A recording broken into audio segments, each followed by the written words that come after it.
Bismillahirrahmanirrahim. Pesan ini secara khusus saya tujukan kepada Bapak Ibu wali santri atau siswa MTS kita, MTS Leadership Darut Tauhid Al-Mutamakin, dan secara umum kepada Bapak Ibu setiap orang tua yang berkenan. Pertama-tama kita patut bersyukur kepada Allah Subhanahu wa taala karena kita telah memilihkan kepada anak-anak kita semuanya sekolah yang terbaik dan sesuai dengan kita punya tujuan, dengan kita punya niat yang besar kepada anak-anak kita. Mudah-mudahan semuanya disampaikan oleh Allah Subhanahu wa taala. Yang pertama yang saya ingin arahkan kepada Bapak Ibu semuanya, Bapak Ibu semuanya perlu memahami dan menyadari bahwa kewajiban pendidikan, kewajiban tarbiyah, kewajiban mendidik akhlak dan ilmu anak kita itu secara asalnya itu adalah kewajiban setiap orang tua, kewajiban setiap bapak ibu yang memiliki anak, baik laki-laki maupun perempuan. Karena itu peran kami sebagai guru adalah sebagai penunjang atau pembantu untuk mewujudkan cita-cita bapak ibu semuanya. Dalam hal ini, ketika bapak dan ibu menitipkan anak-anaknya kepada kami, maka harapannya Bapak dan Ibu lebih proaktif lagi terhadap setiap kebijakan yang kami pilihkan. Tidak lantas menjadi pihak yang bertentangan dengan tujuan-tujuan kami. Karena kami adalah yang mengawasi keseharian, kami yang mentargetkan kepada pencapaian ilmu. Jadi dalam hal ini, maka seyogyanya orang tua dengan guru harus memiliki keselarasan dalam pilihan kebijakan. Kemudian yang kedua yang tak kalah penting adalah kehidupan anak-anak kita selama di sekolah, kehidupan anak-anak kita selama di pesantren adalah pendidikan yang sifatnya sementara, Bu, Bapak. Kami berusaha untuk membrainstorming, mencuci otak anak-anak kita semuanya untuk mengarah kepada tujuan yang sesuai, untuk mengarah kepada tujuan daripada hidup yang sesungguhnya, kehidupan yang sejati yang diarahkan oleh Rasulullah Shallallahu Alaihi Wasallam. Dan itu adalah tujuan setiap kita. Namun seperti yang telah saya jelaskan tadi, pendidikan kita adalah sifatnya sementara. Maka kita telah membangunnya dengan sistem, kita telah membangunnya dengan guru yang profesional, kita telah membangunnya dengan kedisiplinan, sholat malam, belajar tepat waktu dan lain sebagainya. Itu sifatnya sementara. Kehidupan yang sesungguhnya adalah ketika mereka pulang ke rumah, ketika bersama bapak dan ibu. Maka itulah kehidupan sebenarnya. Maka peran bapak dan ibu ketika menginginkan anak-anak kita semua menjadi orang-orang yang soleh, bapak dan ibu di rumah harus juga mencontohkannya, harus berusaha untuk memperbaiki dari hari ke hari dengan mengikuti majelis taklim, dengan menjaga sholat jamaah, dengan menjaga sholat duha dan lain sebagainya. Agar apa?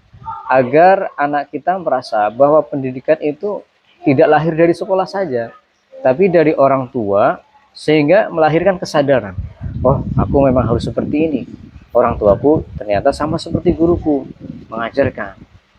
Bapak dan Ibu sekalian, tidak semua anak-anak yang kita cuci otaknya di dalam pesantren ataupun di sekolah itu langsung sadar dari dirinya bahwa saya butuh untuk disiplin, saya butuh untuk sholat duha, saya butuh untuk sholat tahajud. Tidak semuanya seperti itu. Kalau ada yang seperti itu bandingannya 1:100. Tetapi apabila kita memiliki peran seperti ini dibantu dengan peran Bapak Ibu di rumah, maka itu yang akan mempercepat bahwasanya pengajaran kita itu harus didasari oleh kesadaran bahwasanya kita butuh. Jika tidak seperti itu, maka sebagus apapun pendidikan kita, itu akan mudah diruntuhkan ketika anak-anak kita pulang ke rumah. Dengan apa? Semisal HP atau berteman, bergaul atau dengan motor. Maka rasa-rasanya pendidikan kita itu yang telah kita bangun lama akan mudah dihancurkan dengan kegiatan yang sementara itu. Maka pesan saya untuk bapak dan ibu, pertama harus menyadari bahwa kewajiban untuk mendidik anak adalah kewajiban kita semua yang punya anak. Kita menitipkan anak kepada bapak ibu guru, kepada para ustadz, mereka hanya sebagai pembantu saja, dan itu pun kita harus selaras dengan langkah kaki mereka.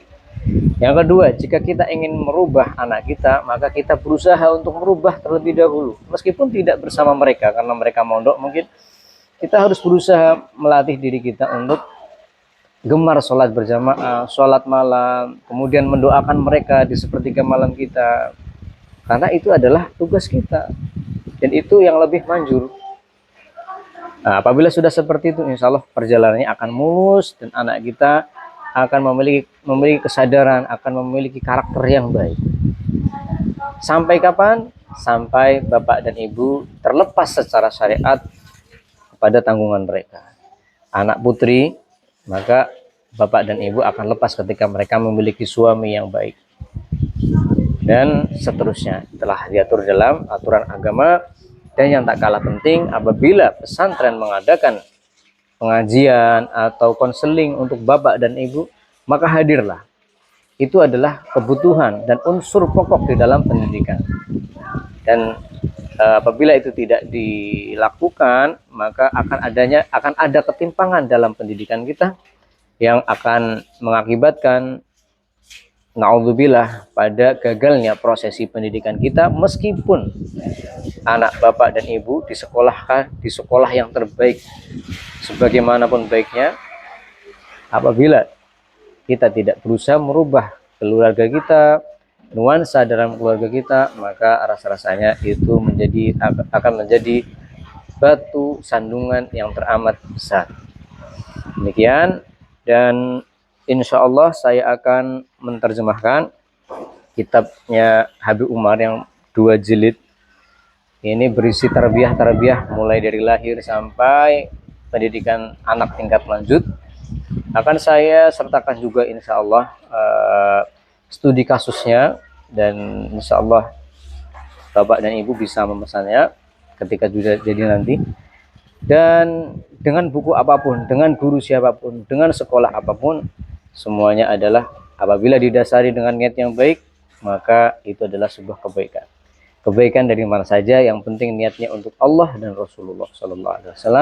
Saya senang ketika melihat siswa dimanapun juga semangat belajar, taat kepada orang tua. Kebaikan adalah harga yang mati, harga mutlak dari Nabi Muhammad SAW. Assalamualaikum warahmatullahi wabarakatuh.